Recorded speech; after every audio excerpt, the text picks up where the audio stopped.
because so many people, particularly on the content side, I think just think of like content strategies like, oh, I've got a blog, I've got a podcast, and we've got a couple of ebooks. And actually, a good content strategy these days should be just much more, I think, about like how do you support people with content throughout that journey. And so, I think traditionally people kind of go, oh, that's product marketing's problem, but I think like good content marketers are figuring out how to partner with like product marketing, sales, everyone down through the funnel and sort of seeing how content can be used throughout the purchasing process.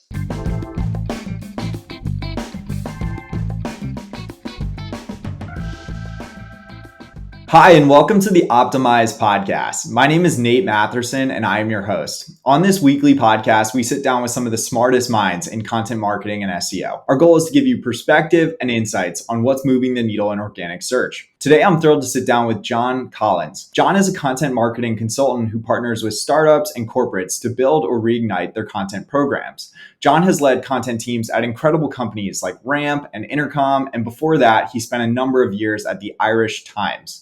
Our episode today is a special one. John is the co-author of a new report, OG Marketing's Content and SEO Survey. And on this episode, we unpack some of his key findings. I've reviewed the early copy of the report myself, and I'm very excited to go deep with John.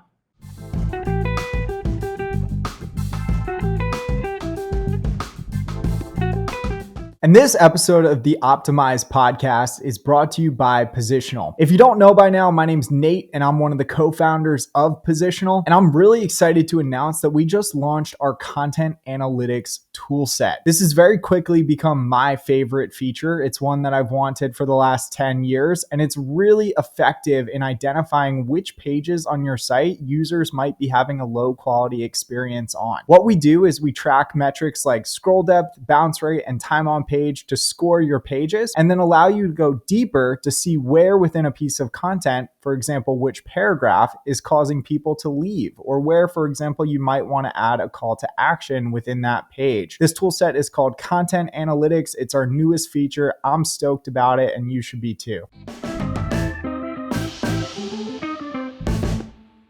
John, thank you so much for coming on the Optimize podcast. Thanks for having me, Nate. So the first question I always ask our guests is, how did you get into the world of content marketing and SEO? Okay, well, I suppose for our US listeners, I probably should emphasize that the Irish Times is the newspaper in Dublin, Ireland, where I'm based, rather than the chain of bars in the US, which I learned when I started visiting the US. The Irish Times is something different. But yeah, listen, my background is I was a journalist for quite a number of years. Mostly covering the sort of tech space, writing about startups and business. And I suppose, sort of like about a decade ago, no secret that the newspaper world or the media world was not in a good place. And, there was a lot of change and churn happening there. And so I really began to look around at my other career opportunities. And as I said, always really interested in kind of the startup world and, innovation and things like that. So reached out to a couple of people in my network to see, could there be a role there for me? I'll be really honest, actually. I would say that a decade ago, I kind of knew about content marketing and it was starting to become a thing, but really kind of assumed more that for some of my skill set, it would probably be more working on the comms and PR side in a startup or in a tech company. Spoke to Owen McCabe, the CEO of Intercom and co-founder, and Des Traynor, his other co-founder, is chief strategy officer there. And they very much had the vision of what content marketing could be. They followed companies like Basecamp, I suppose, who probably were one of the earliest companies to do content marketing in a really sort of authentic way. And HubSpot was really taken off at that stage. We're talking 2013, 2014 at this stage. And so they had the vision of what content could be. And I suppose met them and discussed that and got excited by that myself, and just saw this opportunity to go in-house and to try and create, particularly with Intercom, it was kind of very authentic content, almost like an in-house publication that would appeal to buyers of their product. And I think I was lucky in the sense I hooked up with Intercom in that they had that vision and they knew that it wasn't going to happen in a quarter or 2 quarters, that it was going to take a bit of time. And they gave me that sort of time and space to sort of build out the program there. And ultimately it became a huge part of the growth of the Intercom as we grew the company from 1 million in ARR to 150 in ARR in just over 3 years. I want to start with your new report. So what led you to create this report with Nigel, and what was the initial goal to doing it? Yeah, so I've worked a number of times with Nigel Stevens. OG Marketing is a boutique SEO agency. We used them at Intercom quite successfully. I worked with them at ramp as well. And since I've been doing consulting, I've brought them into a couple of my client companies as well. And I think they, I think they just work very well with content marketing team, because I remember that actually the first conversation I had with Nigel way back when I was at Intercom, when he came in, was, look, the job's like 90% done here. You guys are creating great content. You just need to sort of like be more savvy about like your SEO strategy on top of it. So it's just a really good fit there in terms of like Nigel gets that like creating quality content is probably the surest way to be successful at SEO, and that there aren't necessarily a bunch of like hacks and tricks that are going to be a shortcut to getting there. So yeah, so like as I say, we work together a bunch of stuff on a bunch of times on different projects. I think particularly now that I'm a consultant, you don't want to fall into that trap, as I said, of like just recreating the same playbook. And so we just really wanted to see, look, there's a lot happening right now, I think, in content and SEO. Like how are people actually using that? How are software buyers actually using content, and what do they think about it? Like, how are they using search? Obviously, with the rise of like, or the hyper end chat GPT and like AI tools, like, are people, is search on the way out? Like, where are we on this journey? And so it was really just, let's actually get out there and like do some market research. So we actually engaged a market research firm Inside Fusion, who did all the actual, like surveying, but like we worked with them on the design of the survey and like what we wanted to learn. And they went out and got over 500 folks in the US who were like sort of manager level above in their firms. I think about 23% were C-level, but like all of them were involved in the purchasing of software. And so it was really just, we ran a bunch of questions past them about like what they think of content, how do they use it, how do they use Google, like what are the other tools they use, where else do they get information, like what information, like at different stages of their buying journey, like when they're initially researching, when they're actually looking at a particular like solution, and then like when they actually are going to buy, like what's important to them at each of those different stages. A lot of our customers and a lot of our listeners are in the SaaS space. And I think that this report does a really great job of breaking down like the current expectation of searchers and also buyers. And as helped me think about like how we're creating content at Positional. And I saw that one of the key findings in the report was that buyers are still heavily relying on Google to get information, but it seems to be that there's this disconnect in terms of trust. I know one of the things you found in the report that was buyers are apparently not trusting the information they receive directly from companies, or that they might tune it out. And so it sounds like Google is still a great channel to serve content, but there seems to be this disconnect in terms of the trust from the actual visitor or searcher that's landing on that content. What do you make of this? Yeah, so I think first off, we were a little surprised just how much people still sort of like, not just rely on Google, but like are very happy with what they're getting from Google. So like 80% said that they were either satisfied or very satisfied with the information they get when they search on Google for topics related to buying software. So, because I think there is quite a loud vocal majority about like, oh, search is broken and, it's polluted with paid results and, yada, yada. We've heard it all, but like, it's still their go-to. And I think, it just, anyone who's sort of thinking, oh, I can start like putting my investments in SEO is pretty naive, unless, they're in a very specific niche that they know for sure that folks are not using Google or they're using alternatives. So I think that was the first thing. We were kind of like, okay, so Google is still the number one show in town. I think what was really interesting though was that like when we asked people like what sort of sources of information they trust, just 12% said that like chose software companies, vendors as their number one trusted source of information. It was way behind things like they're going to forums and communities. So like I think it was 29% said that they go to forums and community. 26% said their number one source was like third-party reviews.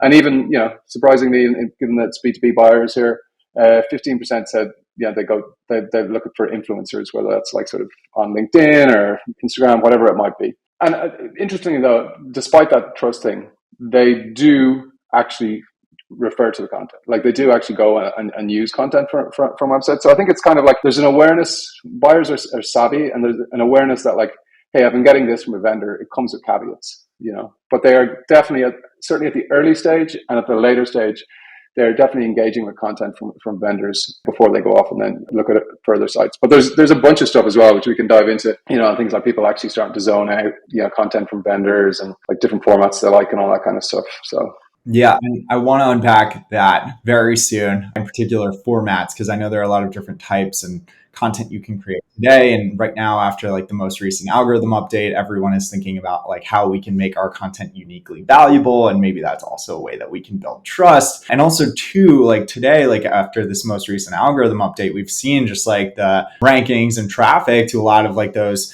UGC platforms like Reddit and LinkedIn and Quora really surge. So it's clear that like Google too is thinking that like this is a result that searchers are looking for. But for those companies creating content on their websites, is there anything that they can do to like build trust or show that searcher that their result can be trusted? Is there anything tactical we can do there? Yeah, well, I think like first off, I think that sort of jaded tactic of like, hey, I'm gonna like a CRM vendor, and I'm going to publish an article on my blog about like top CRM vendors, and oh, guess what? I'm going to make myself number one. I mean that for a start, you can generate those articles with AI really easily, and so it's going to be super competitive. All your competitors are probably running that jaded playbook, and I think like what came through in the survey was people see through that, right? So there's a demand, and people are talking about it, that they want to see more like sort of independent, objective information on things like, how does this software integrate with my existing platform? How does it compare with competitors? And not, I think like, I think there's an opportunity there to be very open about like, hey, we have a CRM, and this is how we compete. We're designed for agencies. We are not the CRM that's all things to all people. And I think too many people try and do that, particularly because they think that like any traffic they can get from search is going to be good. But at the end of the day, you've got to attract relevant buyers or qualified buyers. It's not just any traffic will do. So I think that's the number one thing, is kind of like rip that up and forget about all that. Something that I'm working with a lot of clients on, and it's no big secret, but this whole idea of sort of like community content, of trying to bring in outside experts.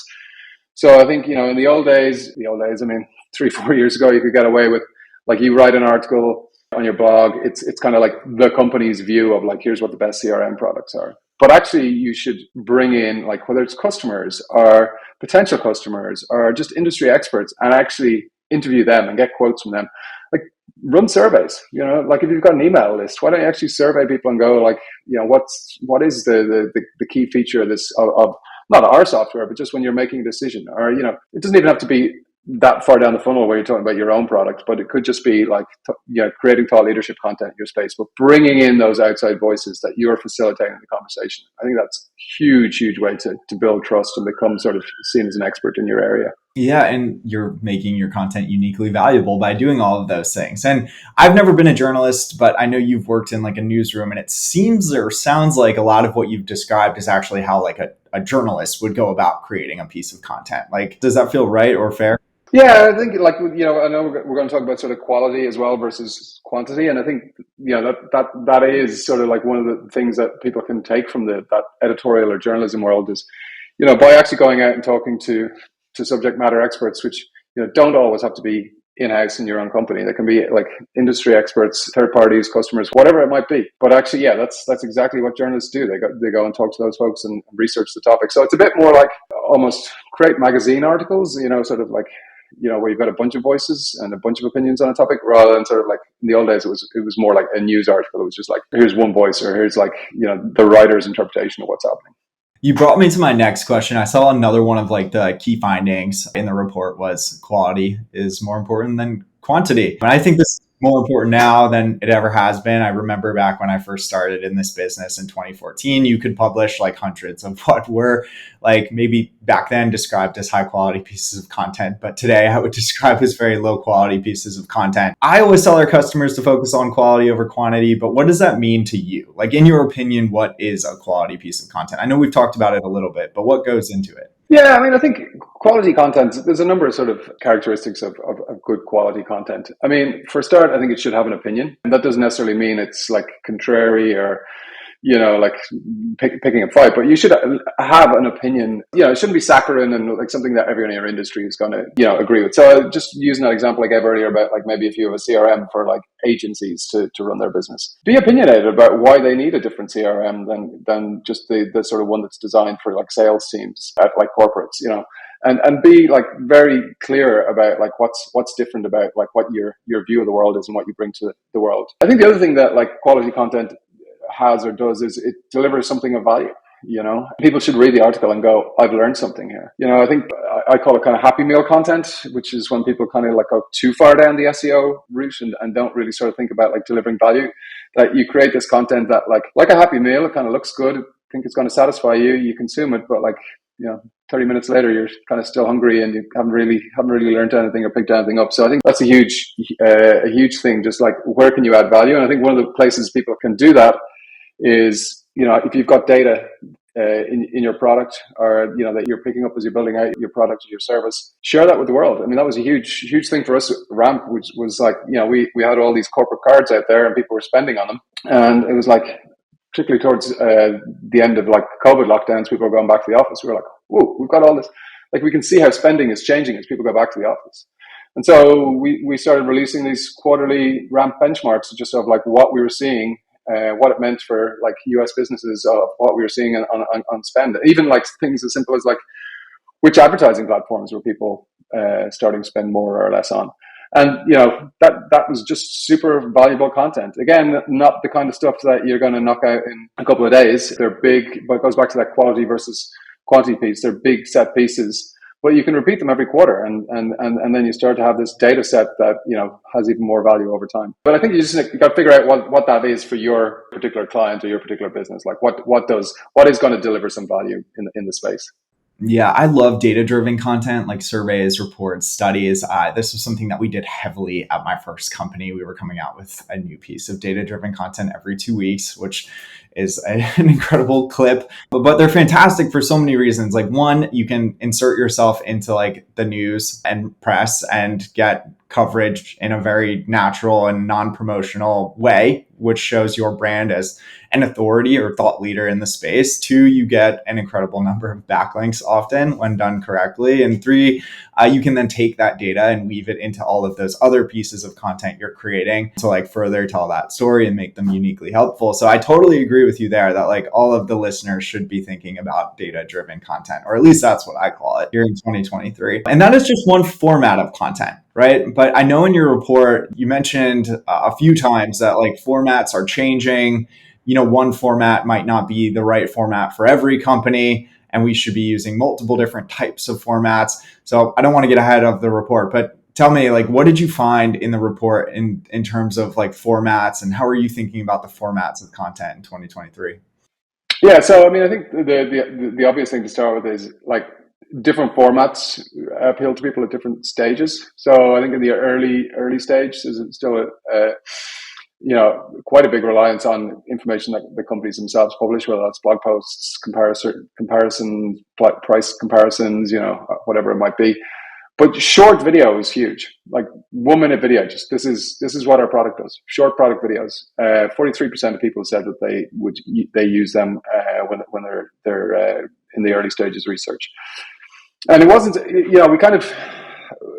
we didn't want to think of this sort of like from the inside out in terms of like how a content person or an SEO person think about it. So we didn't just sort of say like, what format do you want content in? It was sort of like, as you're moving through that buyer journey, like where do you get information from? So it's kind of mixes formats and sort of channels. But referrals were huge at the early stage as well. So like referrals from your network as opposed to forums or online communities, which were actually sort of like the next one after referrals. But it was interesting that like people quite clearly saw them as different things. Long videos were not as popular in the early stage. They're actually much more popular when people are actually engaged with the product. So it might be more sort of like, people are on a trial or whatever. You want to create video content that is going to actually help them get the value out of it during the trial. Interestingly, I think like people really avoid sales reps in the early stage as well. Sales reps, they were the most referenced source of information as people went to sort of like make the final recommendation or adopt the piece of software. 31% refer to sales reps. It was just and just some other stuff that came out. I think long form content is just not really, what it was before. A lot of feedback in terms of like, I suppose the quality of long form content, that it's too long, it's hard to navigate, so I think people are looking for more snack size. What was interesting as well, at the early stage, it was quite clear there were some clear winners. As I said, that sort of like short video being a real one that I would be like, if you don't have a short, like 1 minute explainer video about what your product does on your website, you're totally missing a trick. But it was interesting later down as in the funnel, in the purchasing process, it's a broad range of like formats. And so actually, I think the takeaway for us is like, give your buyers choice, because so many people, particularly on the content side, I think just think of like content strategies like, oh, I've got a blog, I've got a podcast, and we've got a couple of ebooks. And actually a good content strategy these days should be just much more, I think, about like, how do you support people with content throughout that journey? And so, I think traditionally people kind of thought, oh, that's product marketing's problem, but I think like good content marketers are figuring out how to partner with like product marketing, sales, everyone down through the funnel, and sort of seeing how content can be used throughout the purchasing process. Yeah, I think the takeaway for our audience here is that depending on the stage of the funnel, the type of content should and will change. And also that content as a team is a very cross-functional team with other parts of the org. Does that seem like an accurate statement to you? Totally. And I think, like, as we said, like, it really became obvious in some of the other questions, which people can see the results on the OG marketing side, that, there's definitely like opportunities down funnel to try and be a little bit more objective and make a clear comparison content, or even like sort of almost technical content of like, how does this software play with the rest of my stack? There's like huge numbers of people looking for that kind of information, sort of saying that they're not currently getting it from what they see out there. Yeah. And I know in the report you talk about like avoiding sales reps, as it seems like that's something that software buyers are looking to do. Personally, I don't mind talking to sales reps, but I know that in certain spaces, like especially like developer tools, like that target audience never wants to talk to a sales rep. Does that make like content and SEO like an even more important channel over like the next few years? Do you think that trend will continue? It was interesting, yeah, like, because we kind of thought, oh, particularly with so much talk about product like growth these days, and like, there's a huge opportunity there with content and SEO, that like kind of the sales rep is days are numbered. But it was quite interesting. Yes, people definitely avoid them in the early stage. They're like one of the lowest ranked sources of information. But when it came to the actual decision making process, they were the leading referred to source of information. Now, you could argue that, like, particularly the way that like sales funnels and stuff are set up nowadays, that have you tried to buy a B2B SaaS product recently without talking to a sales rep? Like that, so many companies set it up so that you have to talk to a rep unless you want like just the very basic plan. That maybe part of this is just, that's the reality in the market right now. But also I think I think probably when people get to that stage where they're actually committing to buying a product, they probably do want to talk to someone from the company and just seal the deal. But I think like in the early stages, they don't want to be bothered. Hard to know where this is going to go in the future. Definitely, like, we saw a bunch of stuff like that. As I said, people are starting to use AI and are comfortable using AI to do research. I think, again, it just goes back to that flexibility of like on your buyer journeys, rather than thinking of buyer journey as like a route that you want to force all your leads down, think of it more like a model for how they can do it, but like always give these sort of like opt-outs or like opportunities that they can literally put their hand up and say, hey, like, I'm ready to talk to sales now, or, I just want to get this thing done. That's really interesting. So it sounds like sales reps are not the leading choice of information very early on for SaaS companies, but then they're a critical source of information further into the buying process. And I know when I do our demos, like whenever someone comes to me and says like, hey, I've read your blog, or even like I've read every article on your blog, before I actually do the demo, I know that there's a much higher likelihood that we're going to convert that future potential customer. Just actually on that point, I would just add, like, we actually did do a bunch of research at Intercom about like the impact of content, because, not to change topic too much, but there's the whole attribution thing with content and SEO always. But like, we did research and found that actually customers who had engaged with content, they generally like spent more, bigger ACV, and they hung around longer than people who come in through other channels and hadn't engaged with the content. And I think part of that is, if you are particularly, like you guys are doing, you're publishing good quality content. It's like, here's our kind of view of the world. Here's what we think is like wrong with the competition, etc. People are kind of primed and they're bought into the sort of the worldview that they're going to get from your product, And so I think they're just much more likely to be successful as customers. So I definitely think that's, it's, if people have interacted with your content, it makes the rep's job much easier. I think probably makes it a different kind of sale somewhat than depending on like if someone just clicked on a paid ad or something like that.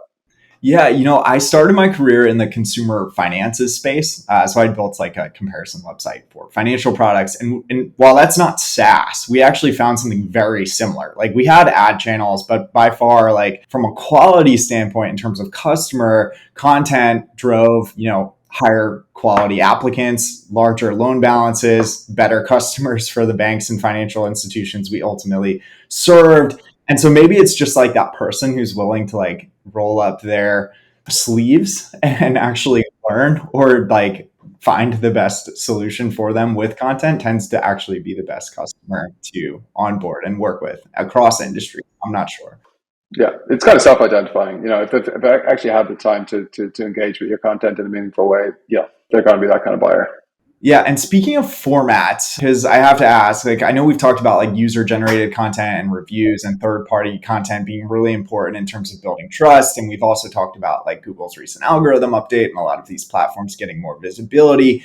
Should companies themselves be creating user generated content? I know I saw someone on Twitter the other day joking about like company forums are going to come back as a result of this. Do you think that's important, or are there other ways in which we can add to that layer of content or format to like the content we're creating on our site? Yeah, I mean, like it's funny. Things always go full circle, don't they? And like, yeah, I'm old enough to remember those sort of like user forums, like Novell user forums or whatever it might be. But like, they were the early sort of like bulletin boards, or like, they were very independent. They were hosted by vendors, but it was literally people who were using that product networking together. And I think we see some of that in Slack communities and stuff now. I mean, I think there's been some quite successful. There's a few examples of them in the fintech space, for instance. Where people have, there's Off the Ledger, which is a fintech community that's like sponsored by a vendor. So I think like, yes, you can foster user generated content, but I think you have to be very, very careful as a vendor if you're sort of like just pushing it and it's kind of propaganda. Like you can host that conversation, and I think you should actively be thinking about how you can do that. But be very careful that it comes across authentic and it's not just like a place for you to push your own messages. As far as reviews go, did you guys look into like reviews, like platforms like Trustpilot at all? Are they important? Yeah, no, totally. I mean, didn't just sort of like got people to rank them in terms of like, particularly in terms of trust. So I think like the one, forums and communities, rather than sort of like third party review sites like the G2s and the Capteras and Trust Radius, forums and communities, which would vary, like depending on the vertical you're selling into, will vary quite a bit. But they were the number, like in terms of like what people sort of said they picked as a trusted source of information. They were clearly the most popular. Third party reviews were next, and then industry influencers. But like the actual, and even actually ChatGPT or other AI tools were more trusted than like vendors themselves. But I think like it's clear that offsite SEO is no longer, sometimes it was kind of considered like, okay, we've got everything on site done, now we'll think about offsite. I think nowadays, like, you got to think about like, how are we managing our reputation in these places? Like, are we engaging with these review sites? Do we actually like look at the conversations that are going on in those communities and like make sure that they're accurate, I suppose? And what's your strategy in terms of engaging with people who might be like, disgruntled customers, all that kind of stuff? And I think it's kind of scary for some folks, because like it's much easier to control stuff on your own site. But I think it's the conversation's happening, so you just have to, you have to figure out a strategy of how to engage with that. And I think right now marketing, that sometimes that who is responsible for that varies across teams. There's like, we see a lot of customer engagement teams, like we see community teams, sometimes content teams do it, and so I think it's really, really important that you think about that, and obviously just like know your own space and where your buyers are and like what space you're in. Everything we're describing sounds really expensive or a lot of work, whether it's like creating fantastic data driven content or like moderating Reddit to know that like what people are saying about your product is actually accurate. Is like content marketing just gotten a lot more expensive because like the bar has gotten higher, like since you've kind of first started in this business? I would say that like you really got to like prioritize, and it goes back to that quality versus quantity piece. That like, look, at Intercom in like 2016, we were publishing on our blog like 5 times a week, and so like, that's expensive. So I think like, I would not be recommending. I just don't like, we've way past that sort of like peak blog content. I certainly wouldn't be recommending that to folks. But equally, I'm like, I don't know, I think content's always kind of suffered from this, because everyone can write, whether they can write well or not is a totally different matter. But like, because everyone can like write, people kind of assume almost that this is something that people can do in their spare time, or like it's kind of an add-on to your day job, is you're going to like knock out a few blog posts, or like do some ghostwriting for your CEO on like Twitter or whatever it might be. Yeah, like content is expensive, but like it pays off. Compared to say other channels, it can take a little longer to get a content program off the ground. But the great thing, and particularly if you sort of like are publishing on sort of evergreen topics, is that like it continues to pay off like months and quarters down and years down the line. So I think yes, it probably is more expensive than it was. I think you got to ruthlessly prioritize, not try and do everything. Do your experiments and like figure out like what's actually going to move the needle for your company, but then double down on those bets. Should companies be doing this entirely in-house, or should they also like hire agencies or freelancers to help them into these many different parts of the content marketing processes? Well, of course, they should hire amazing consultants that are available on the market. No, listen, I suppose there's a number of different things. It's like the strategy piece. Do you need help with that? Like some folks like actually don't necessarily, because they really understand their buyers and they understand like the market, and so they probably need less help with strategy. Because I think that's the key thing I always say to content folks. Like when I have a call with a new client, I'm like, hey, can I listen to some like gone calls or sales off calls or whatever? I just need to I want to find out like how your buyers are actually thinking about the space and the problems that they have. So I think that's if the founders or some early employees or whoever it might be really understands that, I think you don't necessarily probably need as much help with your strategy. Then there's just the content production piece, which, as I said, like everyone can write to a certain degree, but like some folks just aren't as comfortable producing content, doing it day to day. So I think like there's just so many good sources of like freelancers and folks out there that you can get to actually create content. But I think it's tough. Like you have to get the strategy right first, and I think that goes back to that understanding of the buyer. So yeah, I mean, I rarely come across content teams now that are fully in house. There's always some element of like whether they've got an SEO agency or they've got like someone maybe helping you produce a podcast, because it's a different medium that like has different requirements. So yeah, it's pretty rare to see everything in house these days. And as far as like competition goes, would you say that like content marketing today is the most competitive it's ever been, or not? It's competitive in the sense that everyone's trying to do it, but it's amazing how much bad content there's out there. Like there's just an ocean of really mediocre content that's not getting consumed. And I kind of had that feeling when I was in house, because you'd obviously be looking at like what's out there. But like as a consultant, when you have to do a sort of competitive analysis, like I have like a couple of clients in fintech, I have like a vertical SaaS, and I have like an energy company. So I'm kind of looking at like content across a bunch of different fields, and it's kind of surprising. Like the quality, the good stuff really stands out because it's actually relatively rare. So there's a lot out there, but would I say it's competitive in the sense it's hard to break through? Not really if you approach it in a sort of a strategic and sort of systematic way. And in your report, you mentioned, I want to take a step back, that like ChatGPT or other like AI-based information retrieval mechanisms are a channel or a source that like buyers are using to find helpful content. Do you think that's a trend that will continue, or is this like a blip in time and we shouldn't worry about it? No, I think it came through pretty clear that like people are already using it, and like probably around a third of buyers say that they use it right now. I think it came pretty clear in the comments from people though that like we're in that sort of early phase and people see that there's potential here, but they're still trying to figure out how to apply it to their businesses. So look, I think it's like any sort of, and it's not necessarily that new a technology, but it's the mainstream availability of it is new, and I think there's going to be all sorts of interesting applications of it. But I mean, I would certainly say to content teams, like you should be on it and try to figure out like where can you apply generative AI right now, and like how I think it's a huge opportunity just to get over that blank page issue of like you need to create something and like you just want to do that basic initial research or just get something that you can start buzzing off and getting some ideas from. And like ChatGPT in particular is amazing for that, but there are a bunch of other tools out there as well that are like specific to content creation and content marketing creation. Yeah.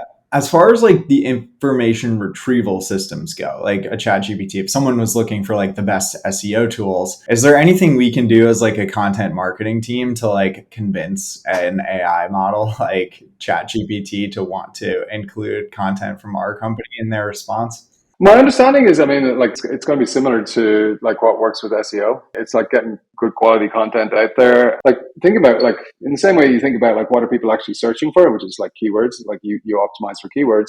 I think you're going to need to start thinking about like, well, what kind of prompts are people going to be putting in and optimizing for those prompts. But again, I think it's super early days and like I don't know. I mean, I think most content marketing teams they've got like plenty of other sort of fish to fry or plenty of other like fires to put out before they start. Like definitely something to keep an eye on, but I think there's better sources of growth right now than that.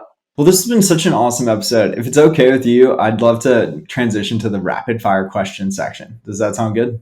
Let's do it. Is long form content dead? It's dying. You got to do something to really stand out. Like, yeah, just those like 2,500 word like keyword optimized articles. Forget it. What do you make of backlinks? I know it's a controversial topic sometimes.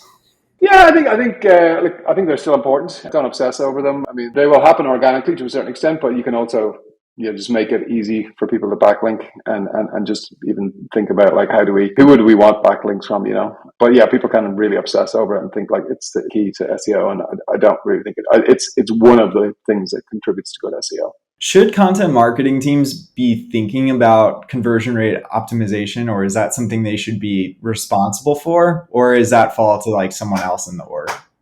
I would generally say that like ownership of it falls to someone else, but I think you got to like partner very closely with those people, particularly if you're like looking at sort of a quality content strategy rather than like a numbers driven one that you just don't want. Like the CTAs and everything, all those like CRO that you're doing, it needs to sort of like sit nicely with your content. And I think it's about having a strong partnership with whoever is looking after CRO.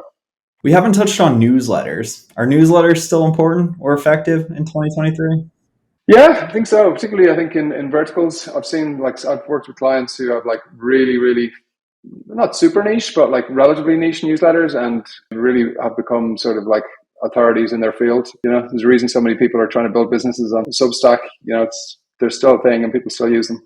AI generated content. I know you mentioned it was helpful to getting up past that blank page.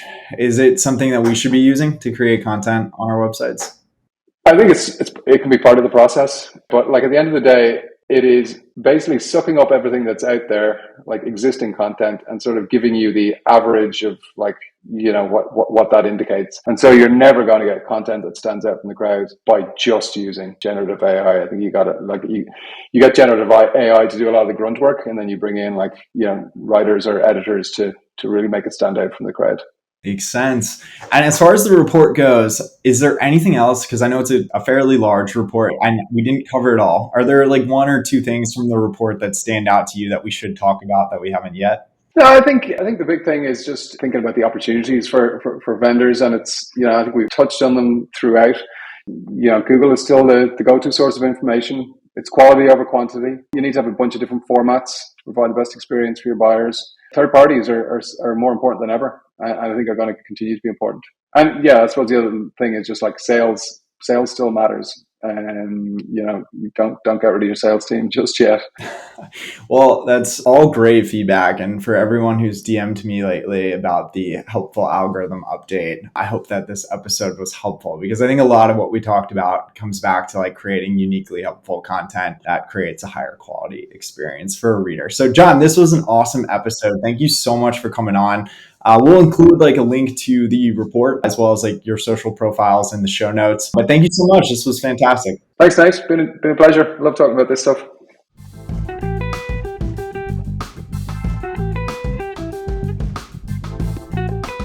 This episode of the Optimized Podcast is brought to you by a special sponsor. If you're anything like me, you've probably got a lot of content that's not very well optimized, and it can be a total pain in your butt to optimize it and ultimately get it to rank better in search. And that's what Positional does. Positional has an incredible tool set for everything from content optimization to technical SEO and planning your editorial calendar. And if you don't know by now, I'm one of the co-founders of Positional, and I'd love for you to check it out.